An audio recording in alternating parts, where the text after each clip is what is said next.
everyone, welcome to Tom's Trains, my first video review. Today we're looking at the London Road models 4mm scale LNER J3 Locomotive and Tender Kit. London Road models proprietor is John Redrup. He gives excellent customer service and quick delivery, so you can't ask for much more than that. The kit itself can be built as either 4mm scale 00 gauge, P4 or EM, all the parts included inside to enable you to build the different gauges. So let's have a look inside the box. First of all, you can see we get some comprehensive instructions, so let's just have a look at those.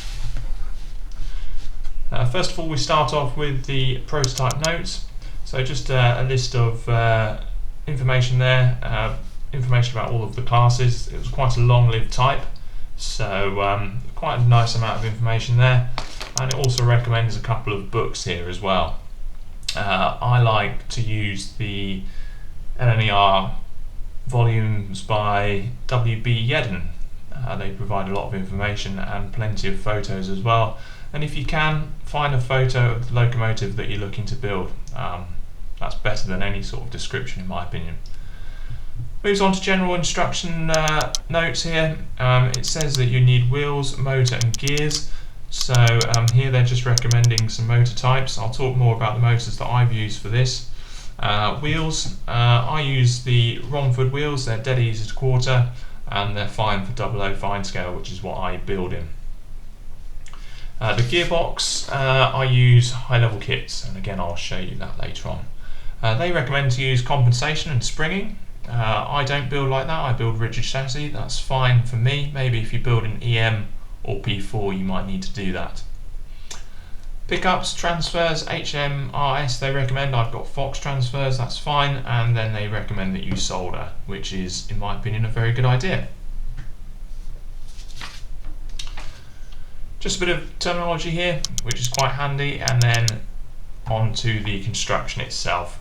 And basically there's quite a lot of narrative on the construction. Now if you're not overly experienced like I am in terms of building etched brass kits, then that's very useful to look at all of that, and what I do is highlight the important bits so that I don't miss anything out. Livery notes here.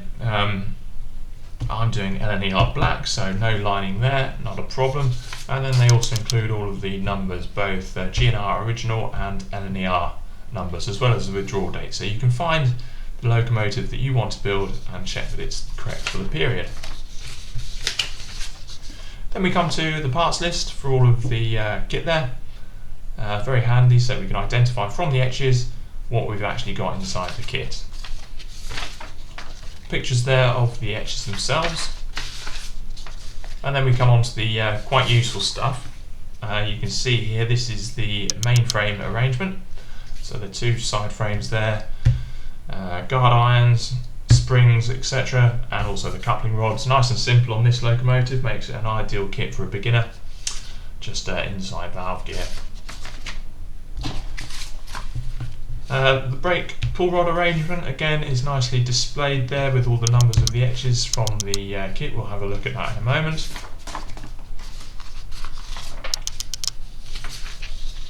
Here we have just the cab detail, and he's even put the wiper pickup arrangement there. That's exactly what I'll be doing, just nickel silver wire for the wiper pickups. And finally some handy line drawings there which are to scale and allow you to measure up things like your motor and gearbox fitting.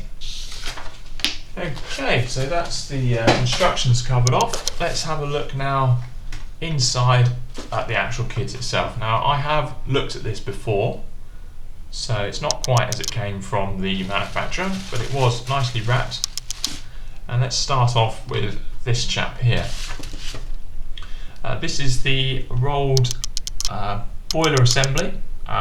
Nice that it comes pre-rolled. It's also pre-drilled, and it has a tab here. I don't know if you can see that. Just as a tab here to enable you to solder it together, and you just heard that click there, and then you have to open these tabs out just to flatten them off for the tender sides. Nice that that's pre-rolled. I like that. Next up we have the etch for the frames itself, or themselves I should say. And you can see this is nicely done. This is slightly thicker nickel silver here.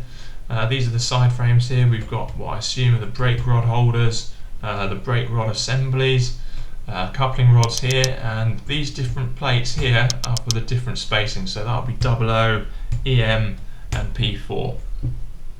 Nice also that we've got the wheel balance weights, guard irons there, and the axle springing there as well. So a nice etch piece for us to build a nice solid frame from there. Moving on then to the Locomotive etches itself. These are wrapped up. All of the etches come wrapped individually like this. Just stops them corroding and protects them a little bit in transit.